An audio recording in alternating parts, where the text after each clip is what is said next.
We hope to create a legacy for the Flathead Valley and the mountain biking community and future athletes and grow the sport in that direction and all the other things that we can bring with it. To be able to kind of give that open palette, that canvas, and then to watch the people that it's attracted, just great people, creative people, community-minded people. It keeps the fire lit. And despite the fact that it's literally a labor of love right now, we're not gonna stop. You know, we always say you shoot for the moon, and if you come up short, you're doing okay. So we were shooting for the moon on it.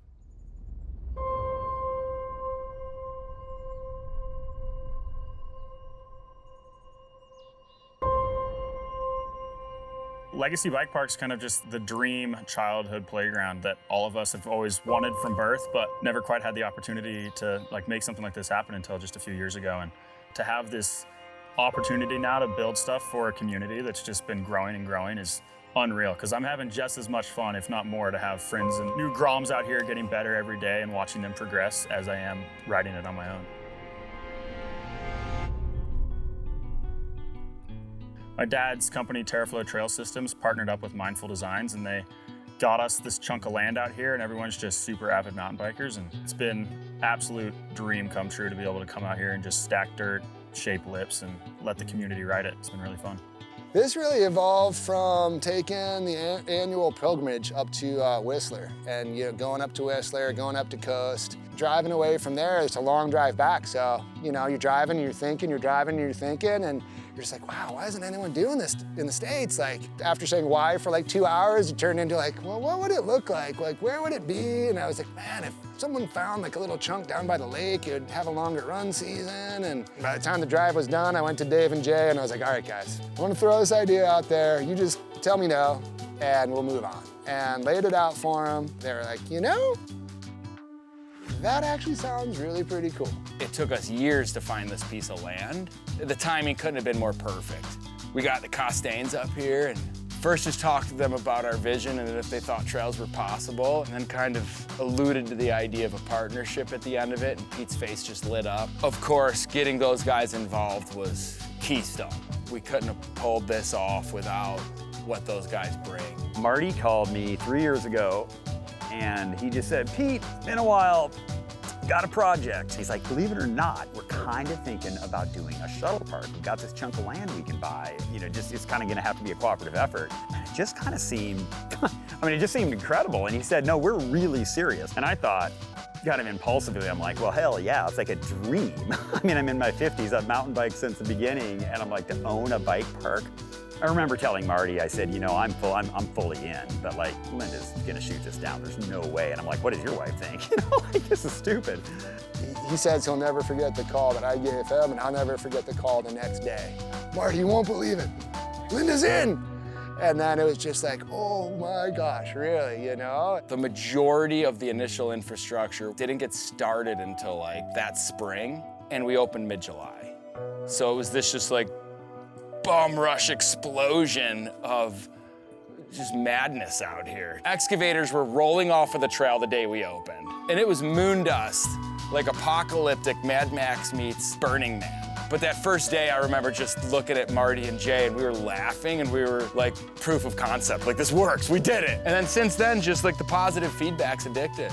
Selling stoke and sharing stoke and the community and the volunteering, and it's just this incredibly positive feedback collaborative loop that just keeps unfolding. It's been such an amazing collaboration. So neat to kind of give a canvas, give a venue, and watch people excel. Like watch Pete and Parkin do their thing. I have like vivid memories from back in 5th grade. My dad was building the little local community trails, the Whitefish Trail around here, and vivid memories of before elementary school going out like 6 a.m. trying to drive the Bobcat before I would go into class in the morning. And I felt super fortunate my entire childhood to kind of have this father figure that I always kind of looked up to and was really kind of interested in all the avenues he was pursuing. So everything from backcountry, like freeride skiing, I followed my dad around in the mountains from 8 years old, touring around, teaching me how to dig snow pits. And then in the summer months, getting the kind of opportunity to go and dig in the dirt with him as he created these trail networks around Montana and greater North America. It's, definitely been a really cool opportunity and one that I definitely took advantage of as a grom. He and his brother built a pump track in our backyard with an excavator, and when they were young. And he built a legitimately good pump track when he was, maybe that was when he was 12. or something.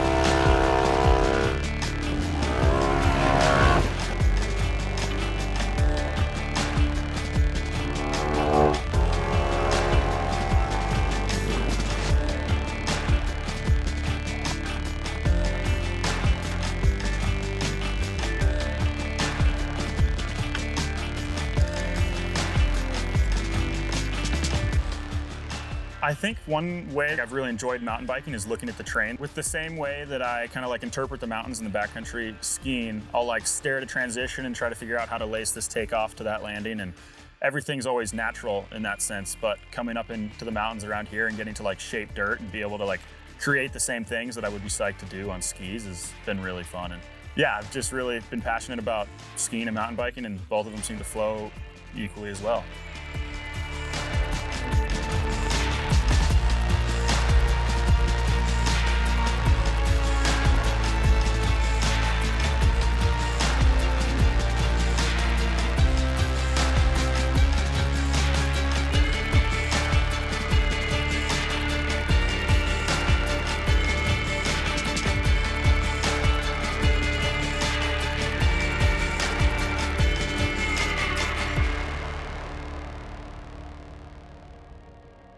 We look at it as like kinetic sculpture. It may not be the actual trail isn't moving, but the movements that happen on the trail.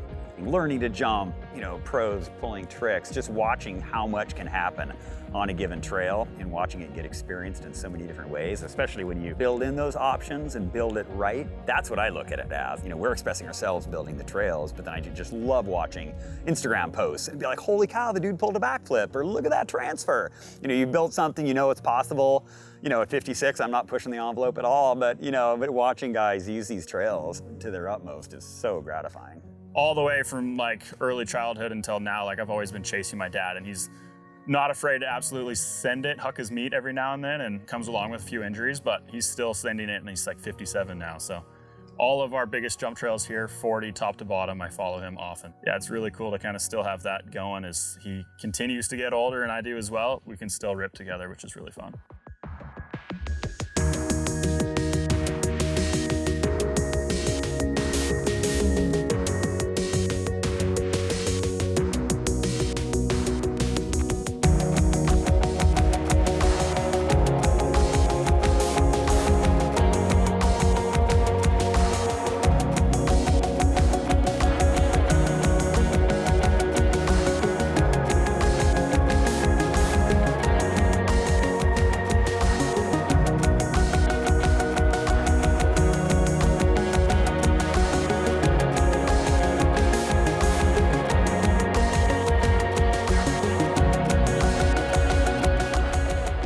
First time in Montana, first time at Legacy.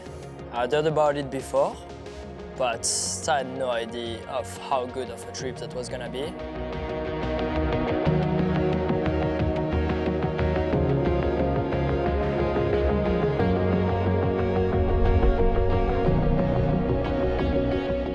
It's always awesome riding with the builders, showing me the trails that he's walked and that, you know, himself and his dad have been creating. That was super cool. When you start building a trail, you know, you can make things work like right away, but having a trail that it's gonna be able to sustain, you know, a large amount of people, and that means, for example, very little braking before corners, you know, like the right speed for the jump. This is very difficult to achieve, and especially, you know, do it in a short period of time. A lot of bike parks, whether it's Whistler or in Europe, they've got, you know, 10, 20 years of experience on like a jump trail where they can, you know, dial everything.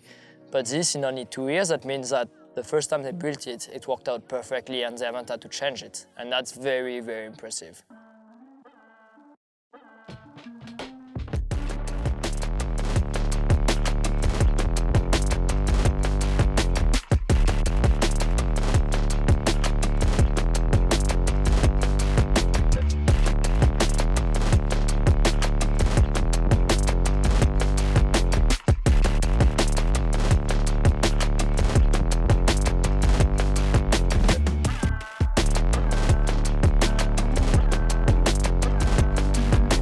creativity you can have when you ride here is awesome. And I think that's, to me, like the trails that's well built can be ridden from very different ways. I think that's really important, because that way, that allows you to basically never get bored. You can ride the same trail and you can either do, a gap, a manual, you can open your line, choose for a little bit of a technical inside, and also that means that it's gonna work for all skill levels. And they've done it really well here. Like 40 and Jammer were hands down, like probably the best jump trail I've ever ridden.